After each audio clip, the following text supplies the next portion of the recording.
Good evening, everyone. Thank you for being here. I am grateful for the opportunity to be part of this animal advocacy conference and to be able to share my work with you all today in the hope of healing and building bridges between all of us. I want to start this presentation by asking you to consider the following. What is our individual role within social justice movements? How do you know where to begin your activism in any social justice movement if you haven't considered where you fall along the hierarchies that decide our specific place in our individual societies? Please do note that my experiences are specific to my own continent. And while we share a passion for animal rights activism and veganism, our experiences, histories, and understanding of the world will be different according to our own communities and countries. In saying that, I do hope you will find my story and experiences useful and that you will work to understand how they apply to your own countries and more specifically, your communities. In 2017, I began working towards naming what I had learned after 10 years in social justice spaces into a word or phrase that would accurately describe it. So by around 2018, I began using the term consistent anti-oppression, initially to guide white vegans in understanding why their activism continued to fail to reach more people for as long as I have been vegan. The term has actually been quite controversial. So many activists across movements truly do not understand, because so many activists across movements truly do not understand their role within activism. So tonight I want to explain what exactly this term means in order to help you all answer the question on the screen and radically begin to change, to create change within yourself and your communities. So eventually in 2017, I founded Sanctuary Publishers, which is a grassroots, non-traditional book publisher committed to centering and raising the voices of marginalized groups and building bridges between movements. Through Sanctuary Publishers, with the help of my wonderful designer from Mexico, Danae, I have been able to publish books that have raised the voices of my communities, as well as those of other marginalized peoples, human and non-human, across Turtle Island, which is the native name of the settler-occupied country you know as the United States. Sanctuary Publishers has also been able to fund other resources, like the other logos you see on the screen. The goal has always been to attempt to create bridges between social justice movements and within movements themselves. It's important for me to note that the majority of my projects are community-led and committed to addressing root issues, which are the key issues that ensure injustice continues. And this work is truly grassroots activism and community supported.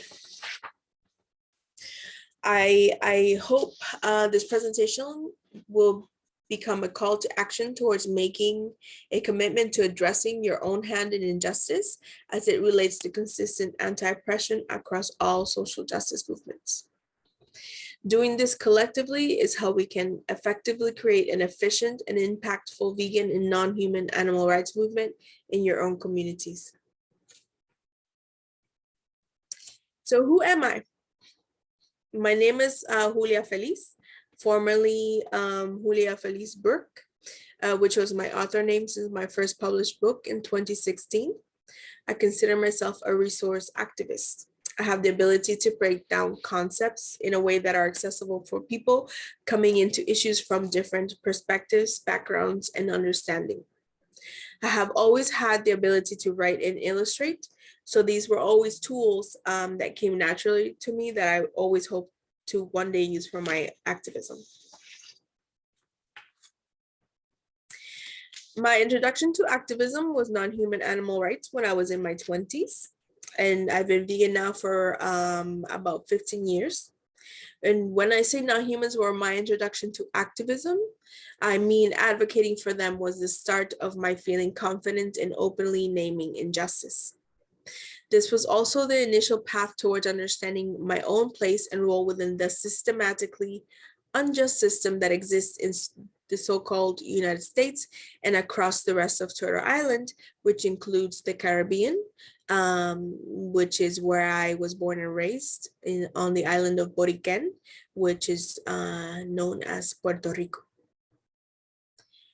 At this time, I was still not able to name all those other issues that were important to me because I simply did not have the words or self-awareness that I do have now, close to entering my 40th year of life. Non-human animal rights and veganism were what felt simply like an extension of what I already saw as right versus wrong. Since I was a child, I didn't need to be told that oppression or injustice was wrong. When I met someone that was different to me, I believed them, accepted them as they were, and I hoped that they would be safe to live their life on their own terms. I had gone through my youth without ever considering that others didn't see things in this way. And I had actually never considered that others didn't feel the same thing for other living beings or even for nature as a whole. It sounds naive, but I understand this now as part of my neurodivergence and other identities. In case you're not familiar with the term neurodivergence, it refers to someone with a different neurobiology in a society where neurotypical standards are the way we are expected to behave and understand the world around us. And this does include ADHD and autistic people, for example. We simply experience the world differently, communicate differently, and understand the world differently than what is considered typical. So going back to the beginning of my journey, one day I realized that non-humans and anything or anyone not considered human through a specific standard did not receive the same protections or considerations that society claimed all humans received or receive. Of course, I would later understand that even the label human itself was primarily reserved for a specific group of people, those with lighter skin than mine, with a different assigned sex at birth than mine, with a different brain biology, neurobiology than mine, and with a different ability to love than mine. So once the veil was lifted from my eyes on non-human oppression, I was able to suddenly see, acknowledge, and take action against the slaughter that I was supporting and was done by others on my behalf without ever realizing it.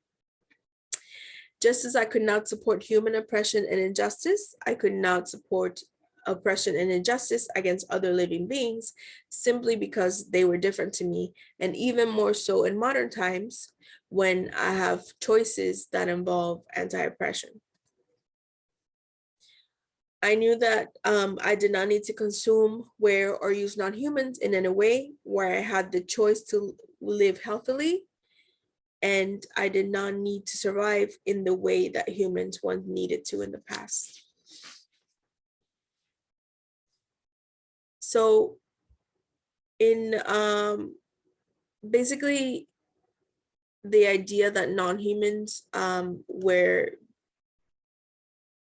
inferior to us was taught to me throughout both my undergraduate and graduate degrees as an extension of the way Western society has taught us all to internalize the objectification and commodification of non-humans as a given. So rather than being seen as their own communities and as individuals, non-humans are, as you know, lumped as faceless, nameless things to be exploited for food, clothing, entertainment, experimentation, etc. And being exposed to ecology during my studies started to change the perception of the hierarchies I was taught as truths and our relationship with anyone outside the category of human. And I now understand human supremacy as part of pseudoscience rooted in white supremacist ideology. which is the idea that white skin and culture is more valuable than Black, brown, and indigenous skin in cultures like mine. On Turtle Island, people became classified through races by Europeans who then pushed the idea that one race, the white race, is above all others.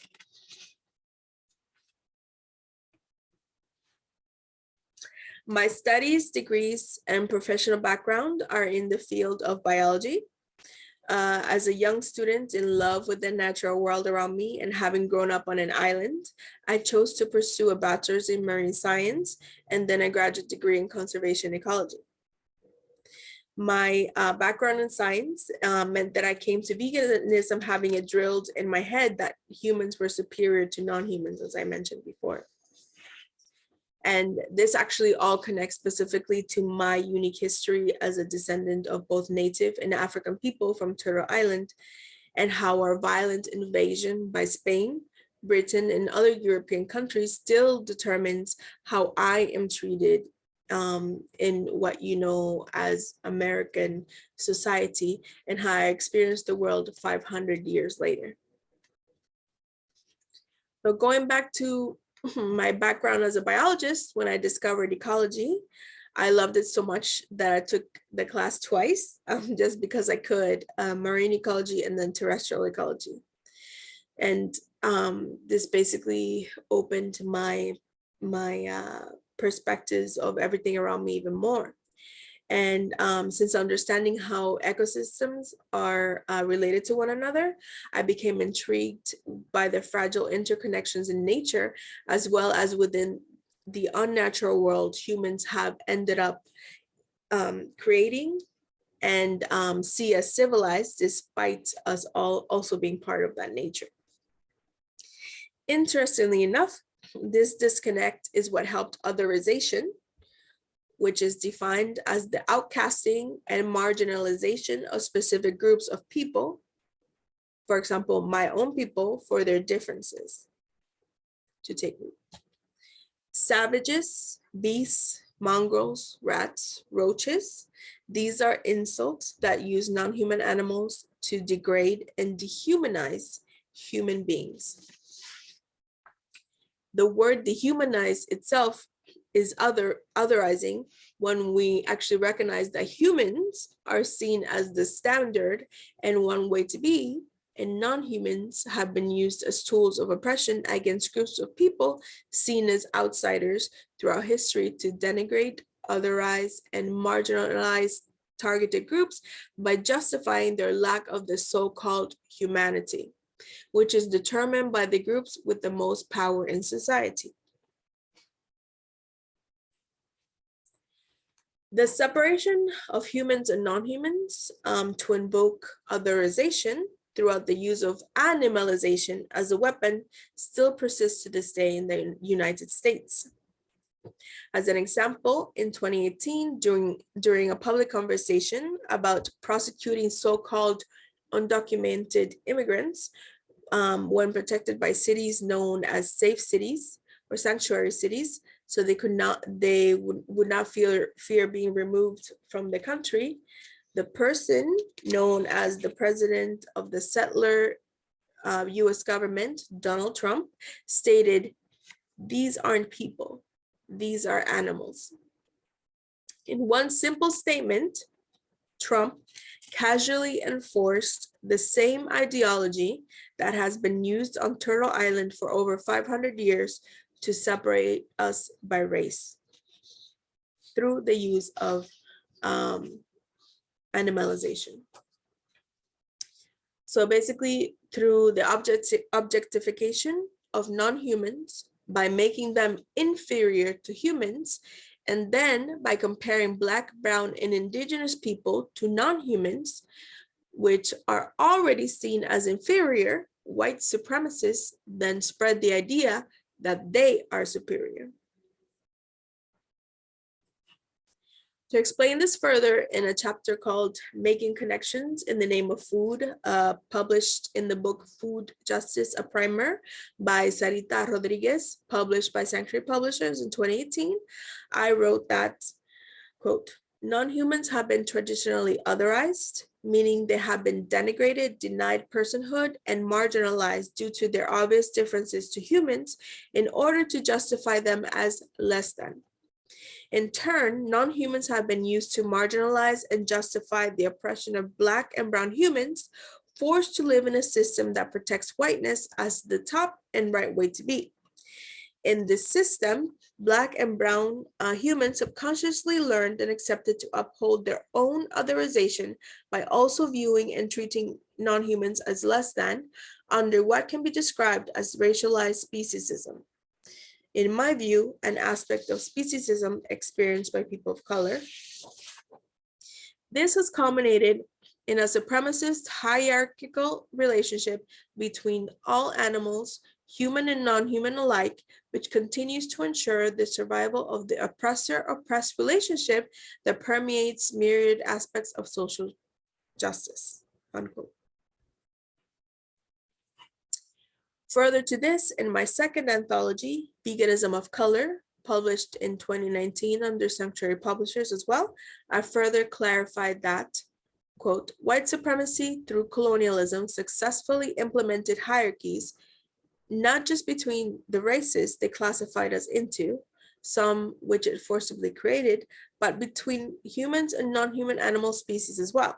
This specific hierarchy between species made it possible to create a divide between our own communities and the natural world. Race, however, wasn't the only hierarchy used to further fragment colonized communities. As has been established, gender and sexuality were also targeted under colonial destruction. White, cis, European settlers enforced their white supremacist status over indigenous and African communities through their otherization and implied proximity through animalization to the natural world. Therefore, an extension of colonialism, society has taught us to internalize the notion that exploiting non-human animals, beings even lower on the supremacist hierarchy, beyond necessity is just, normal, and required in a world where non-humans were used to justify the colonization of European designated racialized groups and subsequently minority groups within these communities, unquote. In essence, here we see the interconnections between communities and the way otherization aided homophobia, transphobia, queerphobia, and non-binary phobia to take root in communities where they did not exist prior to colonialism. To this day, these forms of oppression and discrimination still persist, along with other forms of discrimination against all other communities deemed uncivilized and or below within violently enforced white and cisgendered standards through whiteness. Further adding to the conversation in the book Veganism in an Oppressive World, published under Sanctuary Publishers in 2017, First Nation scholar Margaret Robinson highlighted that on Turtle Island, so in this case, colonized US, Canada, and Australia specifically, quote, the way Indigenous people are treated as if we are more like other animals than settlers, who are non-Indigenous people are, and therefore ill-equipped to make good decisions about our territories, our bodies, and our lives. Robinson added that, incredulously, Indigenous people were historically classified as part of the flora and fauna, enabling settlers to justify treating us as a natural resource to be used, controlled, and managed instead of as people with a claim to the land on which we had lived. Gorman, 2016. This was the case with the Indigenous peoples of Australia, who were literally classified as part of the wildlife until, the flora and fauna until the 1967 national referendum amended their constitution. March 2013, unquote. It is simply impossible to understand the interconnections of oppression without including non-human animals in the equation, while at the same time, it is impossible to understand your own connection to the otherization of non-human animals and their oppression without understanding your own country's history, the hierarchies that are kept in place by those in power, and how otherization is used to marginalize specific groups of people in your countries and communities, as well as how these groups of people are seen and how they compare when it comes to non-human animals. I came to understand how these interconnections related to me due to the work I put into growing my understanding of my history, my own oppression, as well as my privileges over non-humans, and my place in the unspoken hierarchy that we are all part of, whether we want to be or not. As an Afro-Native person from Turtle Island with brown skin, non-humans help give me the courage to raise the voices of others through my own voice, while their own oppression under my Black and Indigenous communities help me make sense of my own oppression, otherization, and marginalization. I had awoken to the reality that I was and am an oppressor in the case of non-human animals. However, non-human animals are also how I learned to recognize the advantages that I also had over other marginalized groups of humans. This meant that I had a very specific power over non-human animals that then gave the concept of white supremacy power over me, because I had internalized the idea that non-humans were below us within a power relationship that gave me free agency to disregard and harm without a thought. And yet, this very system that encouraged this dynamic also normalized the idea that my own communities and I were also part of a supremacist hierarchy according to the color of our skin. To continue to disregard my hand in the oppression of non-humans would have been to continue to normalize, accept, and condone my own oppression as well as that of others. The ability to recognize this is what taught me to understand this oppression also extended over others beyond just non-humans.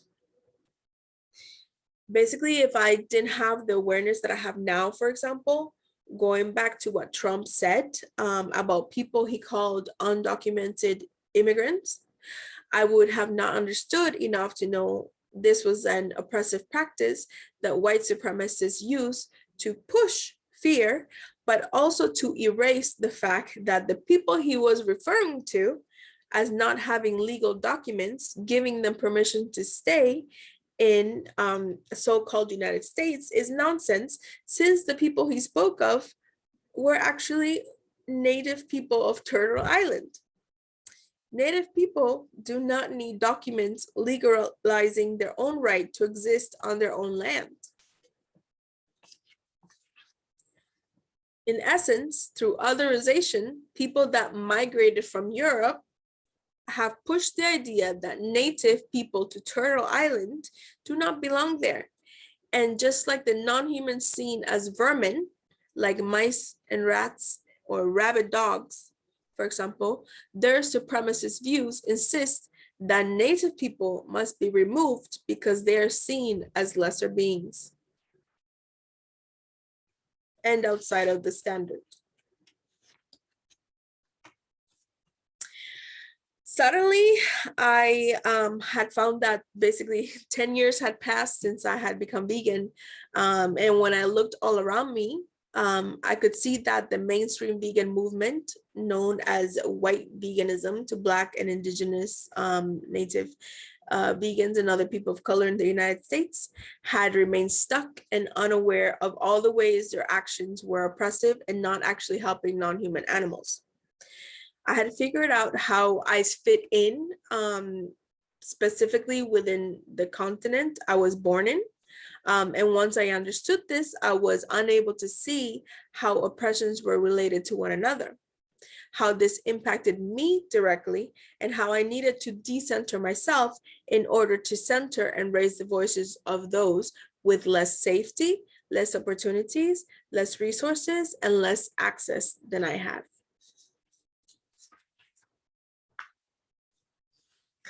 I realized that there were many forms of oppression that I benefited from, like I did from non-human oppression.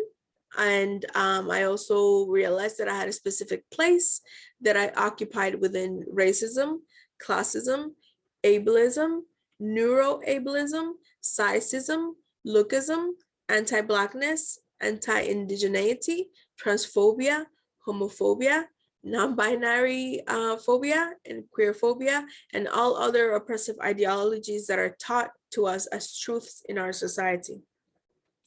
I was able to acknowledge that I occupied both oppressed and oppressor titles beyond my relationship to non-human animals, and admitting this was not shameful.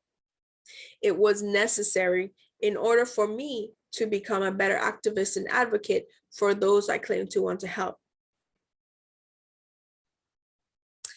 Within this awakening, I was no longer able to support one issue or action at a time, especially when I understood that the oppressions being fought for across movements had a common root.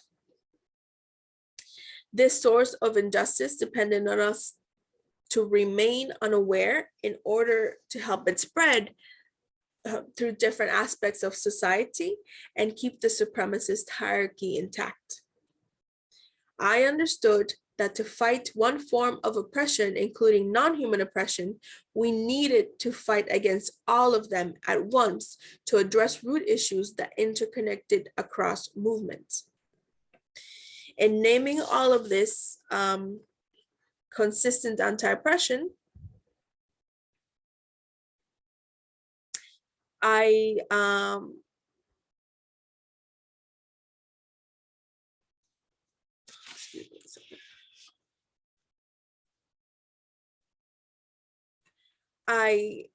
defined it as a commitment to the action in activism to actively oppose harm against all marginalized people. And unfortunately, this is where well-meaning activists misunderstand how to utilize consistent anti-oppression, and where I have lost many people who consider it too radical. So when we think about the concept, consistent anti-oppression is figuring out your place within each movement, who you have power over, where that power comes from, what it looks like, and then working to disrupt it through your own identity in order to build bridges between us as we tear down hierarchies that give us the power over others. Consistent anti-oppression is to efficiently and effectively achieve liberation for all and at once through the awareness of interconnected issues and a commitment to speaking up and taking other actions to disrupt their root and beyond. The end goal of consistent anti-oppression is to build bridges between movements through individual everyday actions within your community. Consistently opposing all oppression at once, unapologetically, openly, and radically became the form of activism that I coined consistent anti-oppression, where consistent means all the time, across all movements, on behalf of all marginalized groups, human and non-human, and anti-oppression, which in this case means getting to know your role in the oppression of others to stop the harm you put out into the world, and actively speaking against all injustice, not just some, and not just when you feel comfortable. A lot of the work means that you will be uncomfortable, but it becomes easier once you figure out your place in the hierarchy and you understand all the interconnections within social justice issues and movements. So basically, the opposite of consistent anti-oppression is single issue advocacy, baby steps, and a traditional commitment to opposing one justice issue at a time. Along with the lack of awareness of how human oppression interconnects and is driven by non-human oppression, these three things that I just named are some of the biggest hurdles in the mainstream vegan movement, as well as within other social justice movements. Consistent anti-oppression is not just claiming you oppose all forms of oppression. It's, like I explained, being consistent when you speak up against oppression, and it means all oppressions, not just some.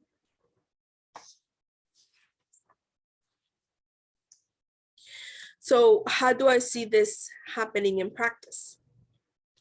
For an individual to correctly exercise a commitment to consistent anti-oppression, they must first take many steps backwards in order to move forward. So like the image on the slide says, we cannot move forward without repairing, but we are not capable of repairing if we do not understand what we are repairing or how to repair it. We cannot work towards the liberation of others without first understanding the role we have in the liberation of others. This includes understanding your history, the legacy you inherited, and the place you have been automatically awarded within the hierarchies we are attempting to disrupt. We must understand our identities and how the hierarchies we have been taught exploits our identities for its own benefit and to continue to keep humans and non-humans oppressed. Consistent anti-oppression is acknowledging the uncomfortable truth that oppressor-oppressive relationships weave themselves across all movements and that we have been taught to accept all forms of oppression as truths. This is the common root across movements that keep us from working together and finally creating impactful change across human and non-human rights issues at once. So when we don't recognize how we relate to one another and where we fall within each justice issue, this ensures that there is no change in hierarchies and the marginalized continue to be marginalized. Surface activism may create temporary change, but what we want is permanent, large-scale change. Through this understanding, we can begin to recognize how others experience the world outside our own point of view and what the harm we have been conditioned to take part in looks like and who it affects. To embrace this perspective is to ensure we reject saviorism, so hero worship and performative activism, which actually help keep oppressive systems in place. In essence, this boils down to actively embracing an activism that does not rush to help others within or outside your community, including non-human animals, without first being willing to acknowledge how your actions may be directly relevant to why a community needs this help in the first place. This is the simplest way that I can explain what my journey has been as an activist committing to speaking up against all forms of oppression at once through consistent anti-oppression, radically and unapologetically, while fully aware of where I fall within different social justice movements. Excuse me. In settler-named United States, we're taught to internalize racism, anti-Blackness, anti-indigeneity, homophobia, ableism, neuroableism, classism, sexism, sizeism, lookism, etc., etc., etc. Despite my actually being a member of communities that are actually affected by these very issues. And yet, being a part of communities that are oppressed does not mean that I do not also have a responsibility to use my unearned place over others to interrupt supremacist ideologies. Once I understood where I fell along different justice issues, I understood that my role was to work to deprogram the idea that society pushes that some humans are better than others. None of us are free from having a hand in the exploitation of others. Embracing consistent anti-oppression is to be willing to sit with this, no matter how uncomfortable it is, and to then make a commitment towards disrupting this within the movements we're part of. For example, one general example that I think we can all understand, regardless of country, is classism, where being rich and having excess wealth is more desirable, respectable, and gives someone benefits over others.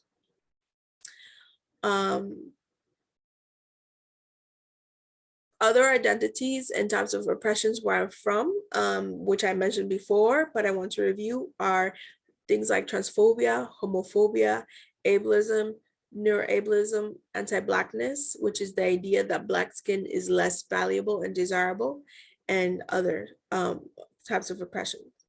So I want you to think, what kinds of identities and oppressions can you identify in your own country and community?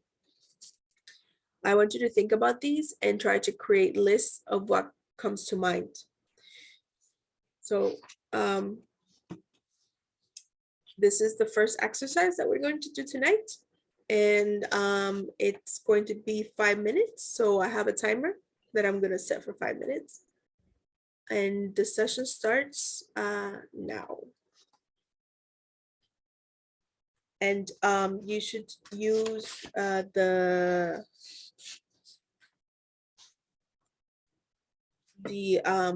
worksheet. I'm sorry, 1 second. Ignore. So I submitted different worksheets. So if you find exercise sheet number 1, we're gonna do an exercise right now. We're gonna take 5 minutes for this exercise. And I hope that you can start working on it here, but I know it'll be something that you will most likely continue to work in after the presentation. And like I mentioned, I want you to think about your country, the issues that surround your community. Think about the types of marginalized groups that perhaps you have been taught are people that are inferior to you or undeserving of the same things you have. I want you to think about why that is. And if you do not know, I want you to look up more information about these groups written by these groups themselves. I want you to think about your identities as a human. I want you to think about social justice issues and where you fall within these issues. For example, do you experience discriminations that others do not? Do you experience privileges over specific groups of people in your community?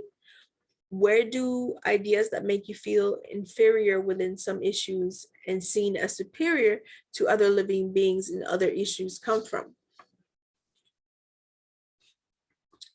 So I'm going to start the 5 minutes now.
About 2 more minutes.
One more minute.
So how is this information useful? How does this relate to the practice of consistent anti-oppression? Why is an example on wealth that I used at the beginning or before we did the 5-minute exercise within, why is it important within both human rights and non-human rights? Because people with wealth have more free time and resources than those that do not. Many wealthy people are wealthy because of the communities they come from, as well as inherited status, while people that are not wealthy may come from families that have been traditionally marginalized, held back due to lack of opportunity, and therefore are unable to move within the system due to a lack of resources, which are still denied by society for whatever reason. Some people are also right in the middle of both groups. So when it comes to wealth, since we're using wealth as an example, are you someone that benefits from classism, or are you someone affected by classism? If you're in the middle, then you have benefits over some people, and that means that you are in a place where you can use those benefits to help people considered to be beneath you, for example. Another way to look at this all with regards to identities in terms of privileges or benefits is that you may have the ability to plan and take part in activism and veganism might have actually been easier for you because of having excess wealth, if we're still using wealth as an example, while someone without excess wealth will have less time and will be limited in budget. So veganism may not actually be accessible to them due to this. Therefore, not only does classism harm humans, it also harms non-humans if someone is unable to access information, time, and wealth in order to change their situation, including lifestyle.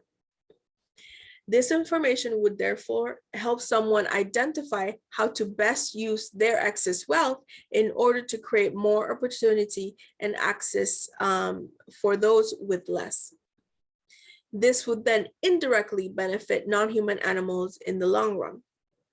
So addressing root issues in this case would involve supporting and working with groups that are fighting to change the system so that communities that have less are able to have access to the same resources everybody else has.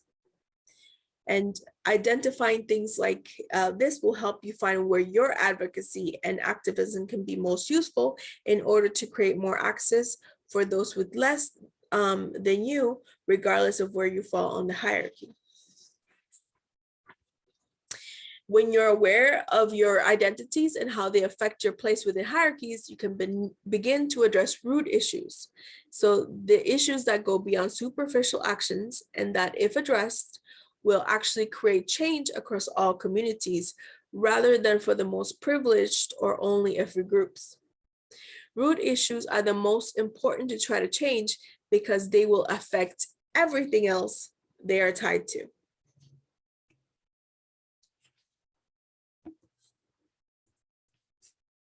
As I previously mentioned, race is a huge issue that affects communities in places like the United States, Canada, and Australia.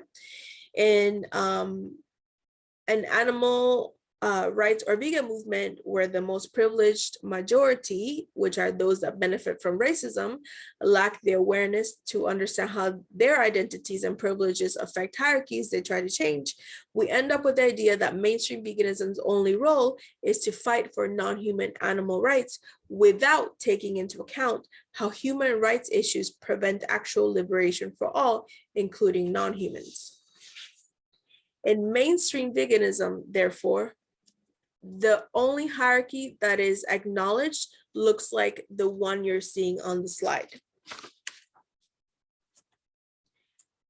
where humans are at the top and non-humans are at the bottom. And as we have seen, a lack of awareness of hierarchies beyond speciesism, where we just include which includes just humans and non-humans, means that mainstream veganism fails to understand and employ damaging means that mainstream veganism fails to understand and actually employs damaging tactics that do not actually disrupt the oppression of non-humans in a way that creates true change.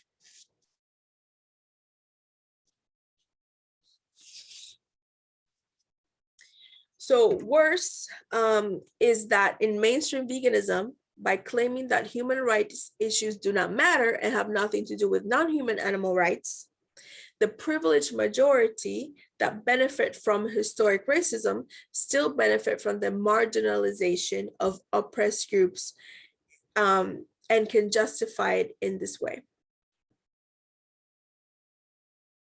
In the United States, Canada, and Australia, while non-humans typically fall beneath Black, Brown, and Indigenous people, the animal rights and mainstream vegan movement ensure that non-humans actually occupy a space above these groups, but still placed underneath the most privileged groups.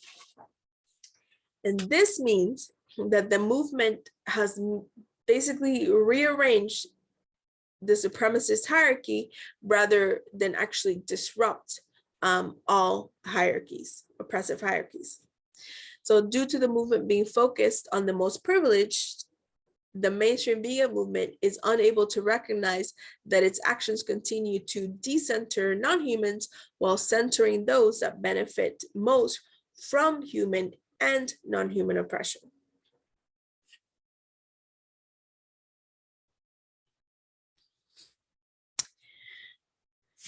When the majority in power has no understanding of any of this, and when they misunderstand consistent anti-oppression, we get the mess that is the mainstream vegan movement, where the most privileged, straight, cis, able-bodied, well-off white men are basically the face of veganism.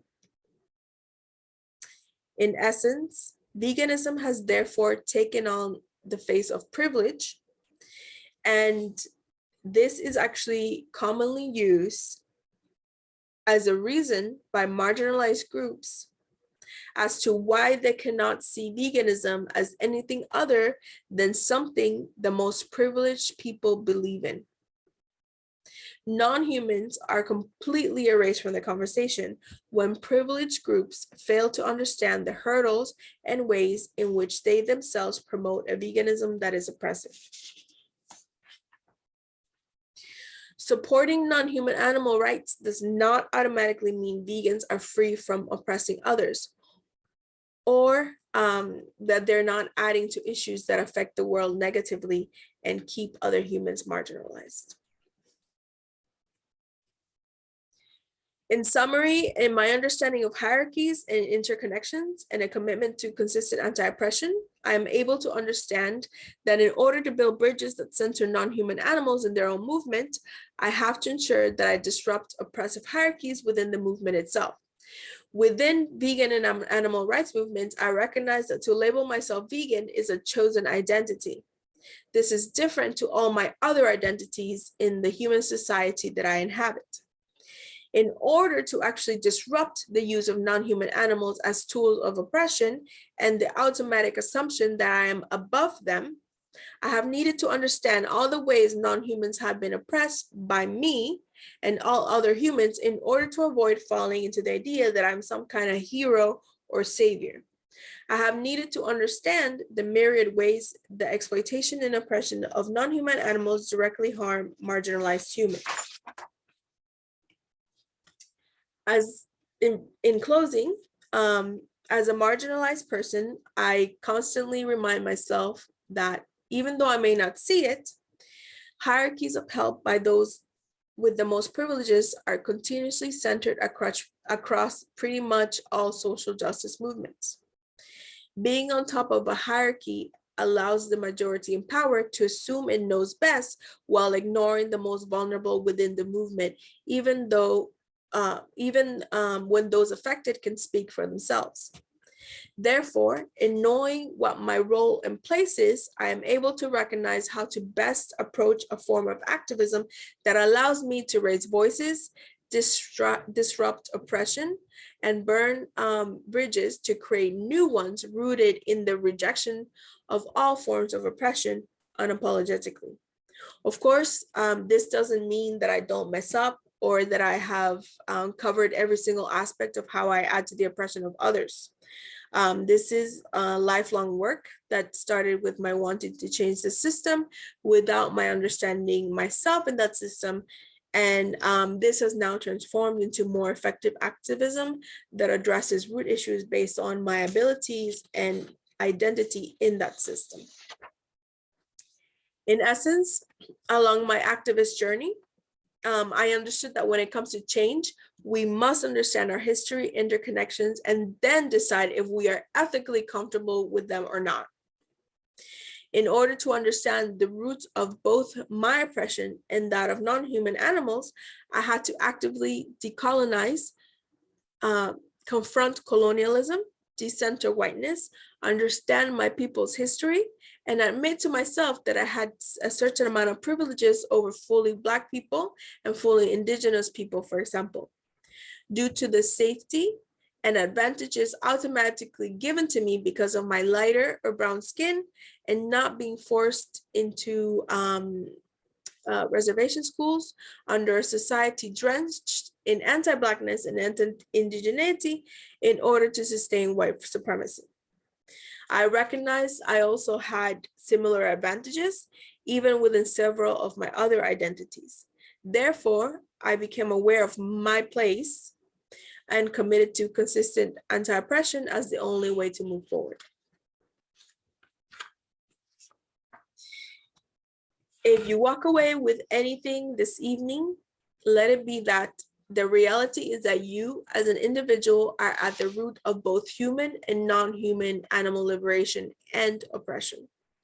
To address the system by confronting yourself and your role in all of this is to begin to decenter injustice and efficiently work towards liberation for all.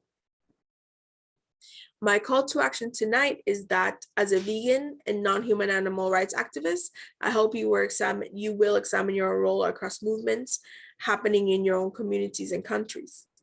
Everything is interconnected, and the sooner we understand how and that it includes us and that our actions must be consistent, the more oppressive systems we will be able to disrupt and the more results we will achieve together across movements, thereby building bridges, new bridges. I invite you to ask yourself if you're ready to confront the invisible lines that hold us all against the other in order to truly work on liberation for all consistently, unapologetically, effectively, and efficiently. I want to say thank you all for joining me this evening via Zoom. At this time, we will be splitting everyone into breakout rooms based on country. This is an opportunity for you to brainstorm with people from your own countries that share similarities and differences with you. And I have provided exercise worksheet number 2 to help guide you. And I suggest using this opportunity to discuss how what I have taught you tonight applies within your own countries, as well as to discuss what marginalized communities exist in your own country, what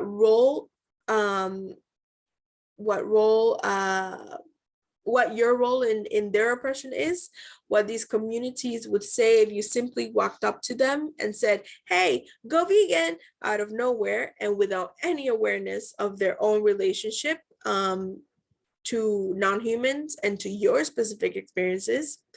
Also, I want you to think about what your obligations are with regards to privileges that you may have over others. And lastly, I hope you uncover where in the hierarchy where you have been born into you exist. And only by confronting these difficult questions and becoming aware of them can you understand how to build communities between yourself and other groups.